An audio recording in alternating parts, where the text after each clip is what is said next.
Welcome back to the Unhinged History Podcast with me, your unhinged host, Honey. On today's episode, we are going to be talking about the girl of the hour. I swear everyone and her, next door neighbor is talking about Cleopatra and the Netflix doco. So I'm going to explain the tea, and I want to give you some facts about the real Cleopatra and some far more interesting things. So if that sounds of interest to you, please continue on as we hear the music. Let's go.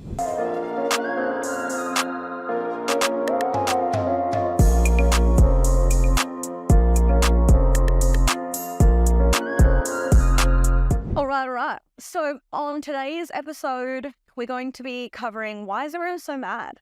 Why did an Egyptian man try to sue Netflix over this docu series called Queen Cleopatra?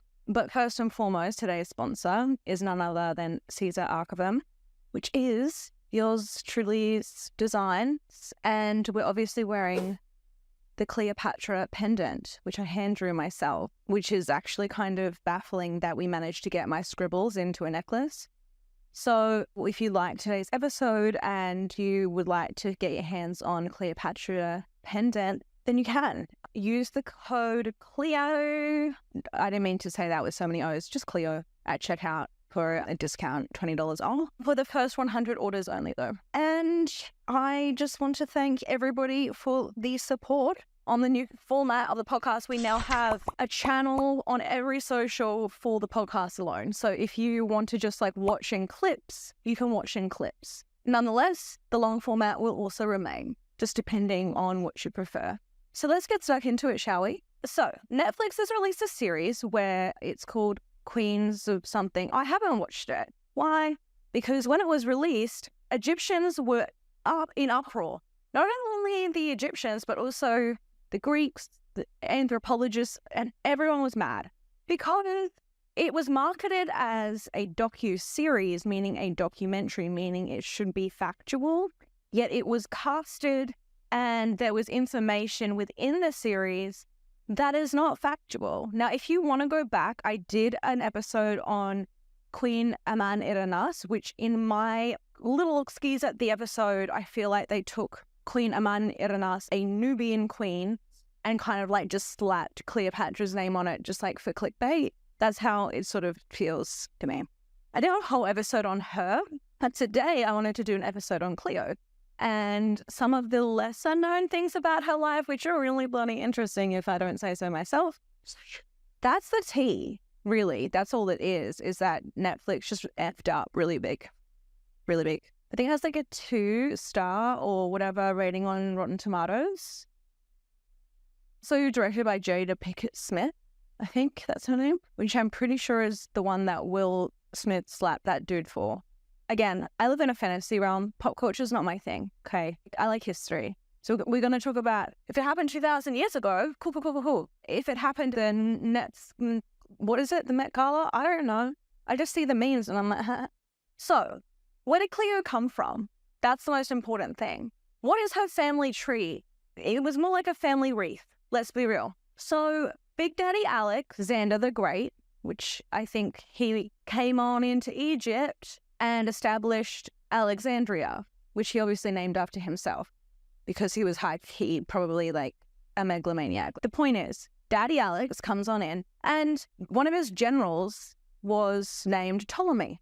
Then Alexander died at 32. Some people say he could have been a blaring alcoholic, and maybe that's why he died. There's a lot of speculation. We don't really know. But anyway, he dies. And so Ptolemy, who was 2IC, was well, I'm taking Egypt. And so that's how this family wreath of a situation took over the Egyptian kingdom. So this was Cleopatra's great-grandfather, right? But essentially they were foreigners. They were not Egyptian natives. And they came in and they just took over and ruled for a successive amount of years. So why were they a family wreath and not a family tree? Well, they incest. It was incest past Game of Thrones level. Anyway, So, incest is bad. But eventually, throughout the generations, and it's so confusing when you look at that, because everyone seems to be named Cleopatra or Ptolemy. And then you're like, oh, wait, so the Cleopatra and Ptolemy got married and then they had another Cleopatra. It's very confusing. But a few generations later, our girl Cleopatra was born. I believe she was the 7th, actually. So in her life, they were very rich, right? The Ptolemies, they just took over a very wealthy city. So they had the money, and the audacity. It is clear that Cleopatra was a formidable leader. She spoke 9 languages. She was strategic, but did she have psychopathic tendencies?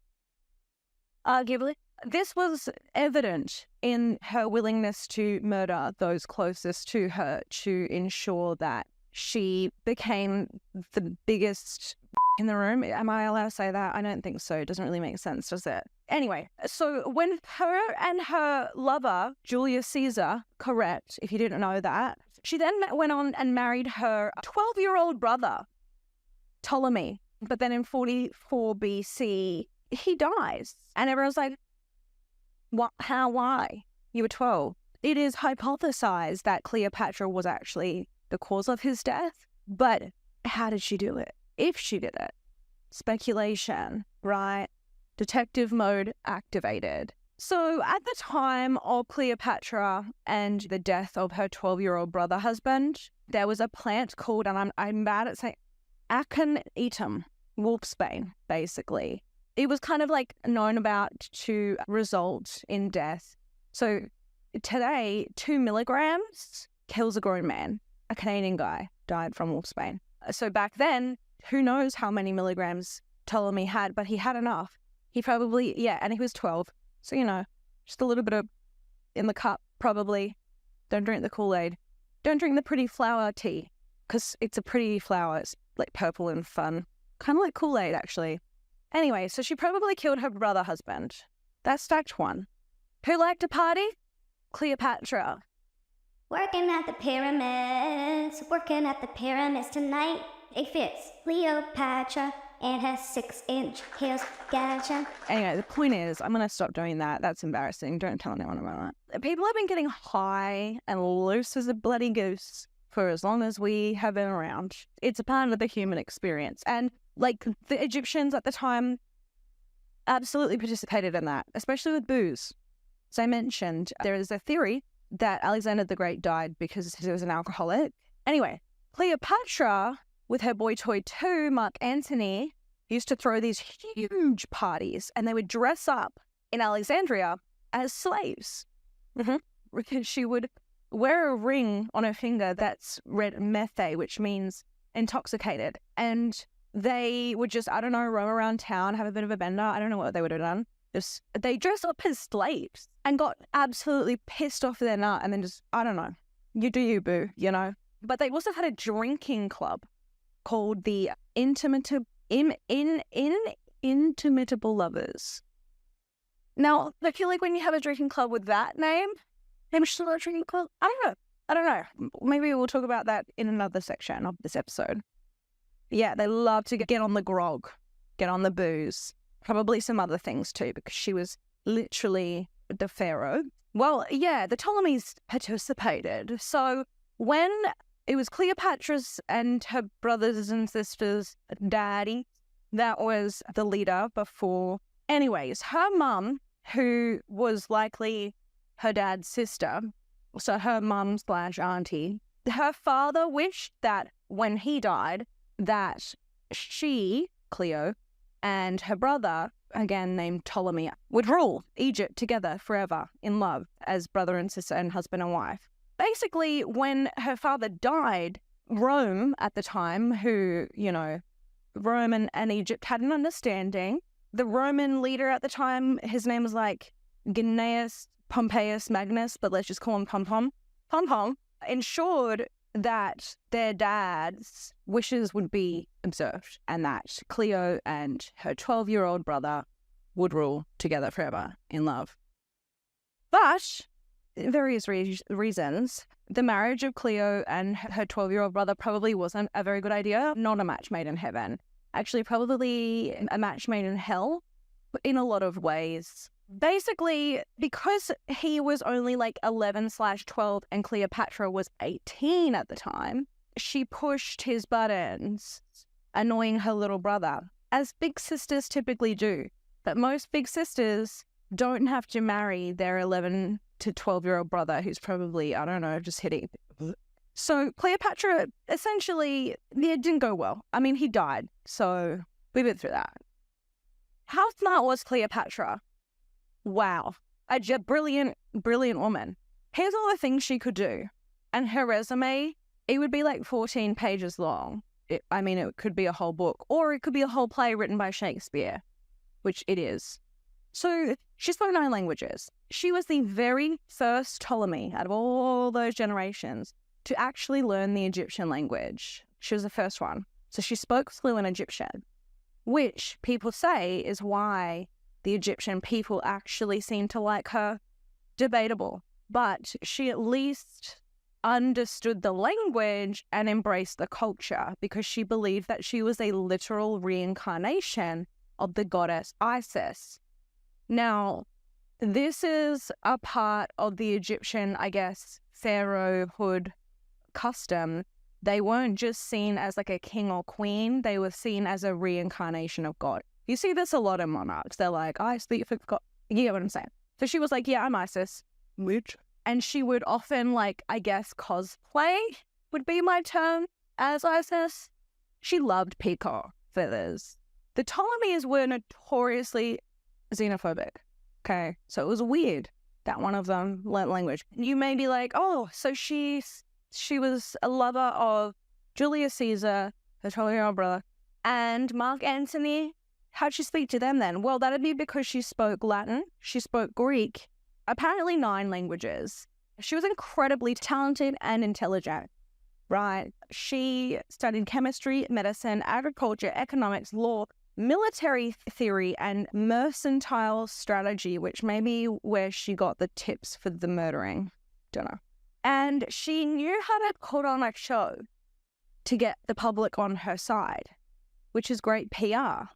And I would argue that most marketers have a little bit of a touch of a something, right? Because you've got to understand psychology to understand how to market. She was a proponent of public relations. PR was her jam. She basically thought about ways that she could be the top lady and win the favor of the people, which, again, strategic.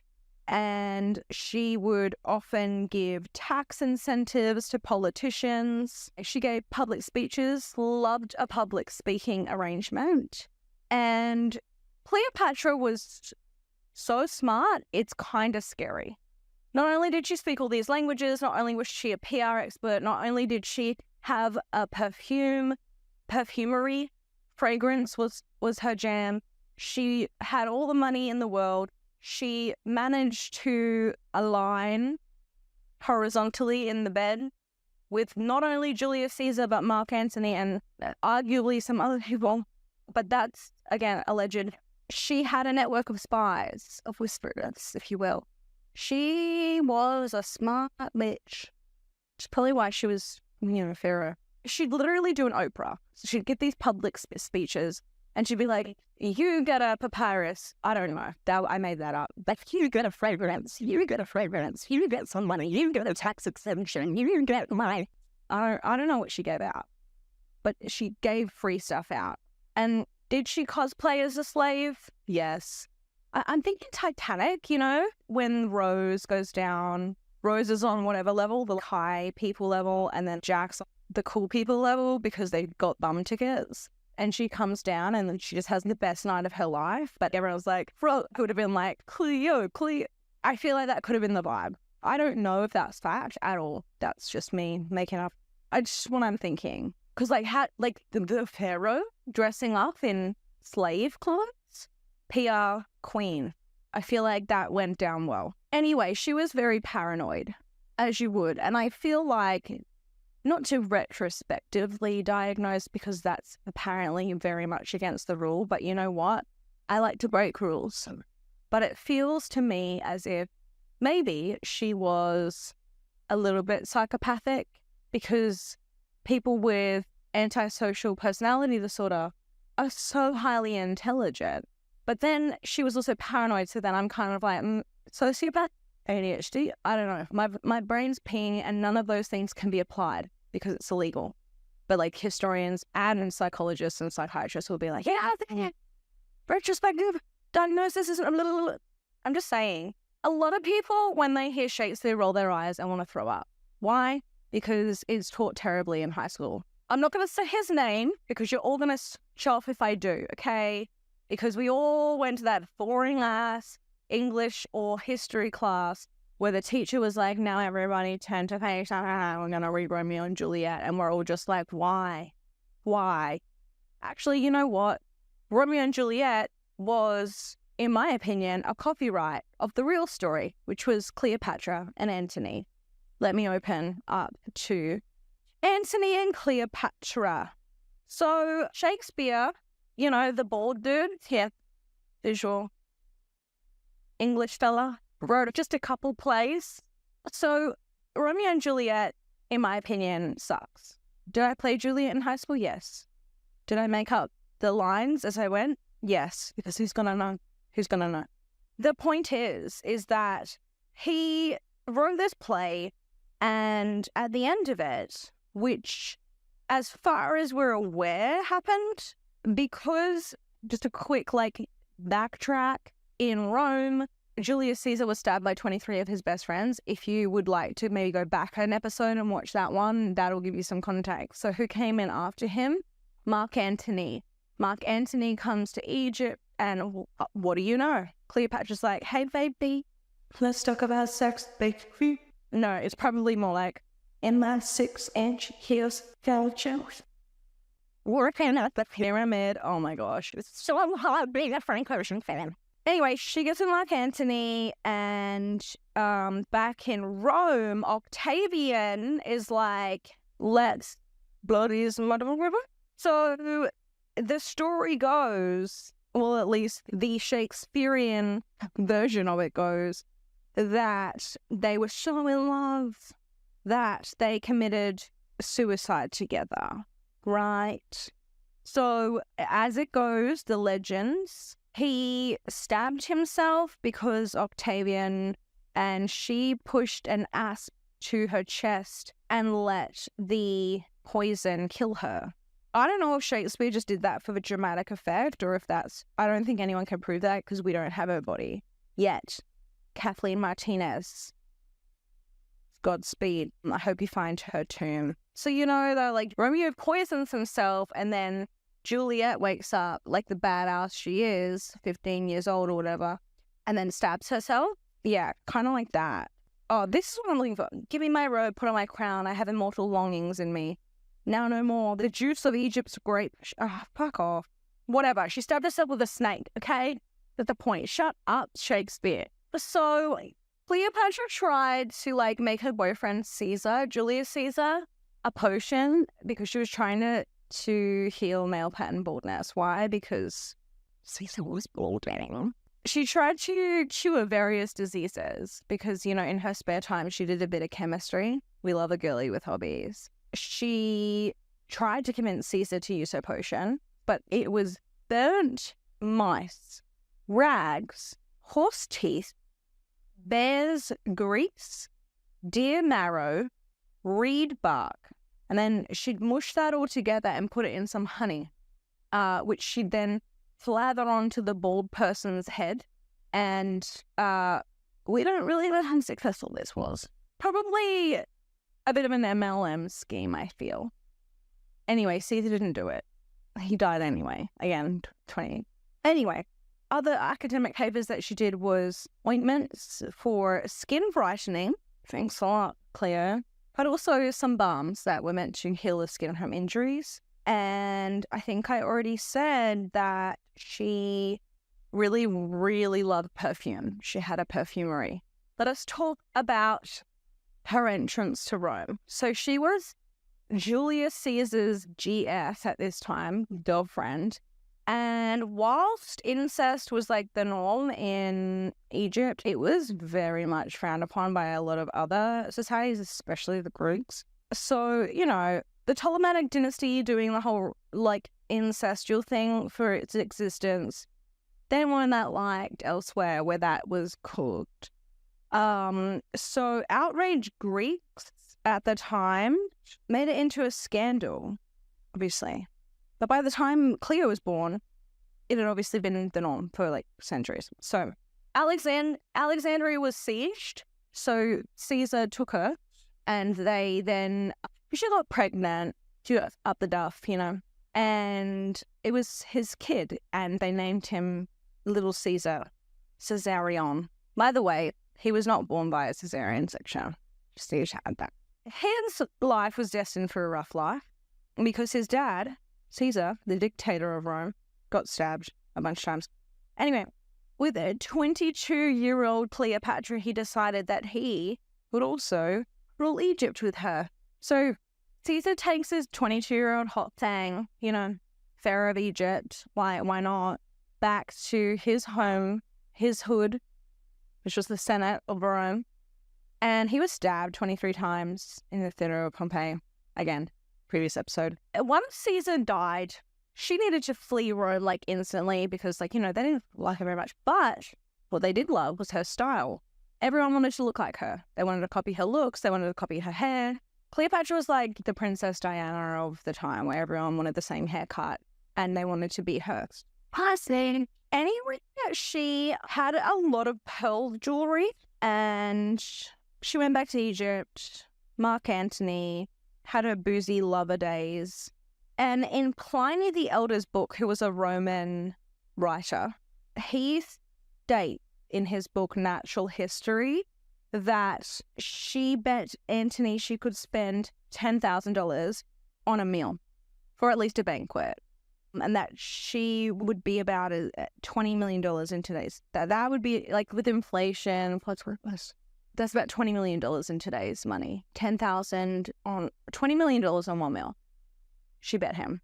What she did was she put a massive bloody pearl into a glass of vinegar, which was an earring of hers, big fat pearl.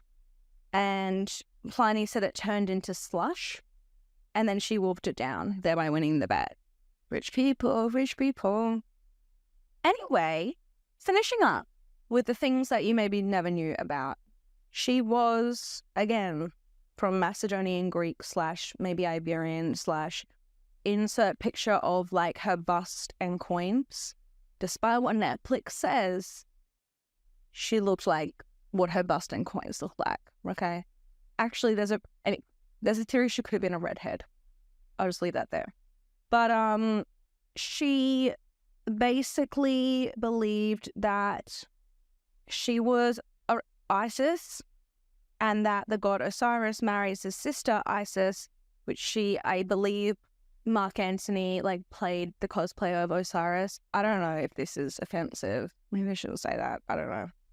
But anyway, according to legend, it states that she said, "No man shall ever find my tomb." Why? Because, well, they killed themselves because Octavian, the Roman ruler at the time, was after them.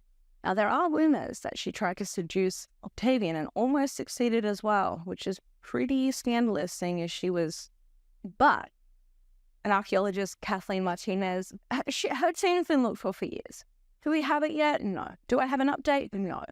But watch this space, maybe soon, because Cleopatra said no man will find my tomb, but Dr. Kathleen Martinez is a woman. And with that, I shall leave you. I hope you enjoyed today's episode. I hope you learned a little bit. Netflix, get your shit together. Okay? See you next time, guys. Like and subscribe, or don't, Here's a close-up of the necklace. Oh, seems too stuck. Bye!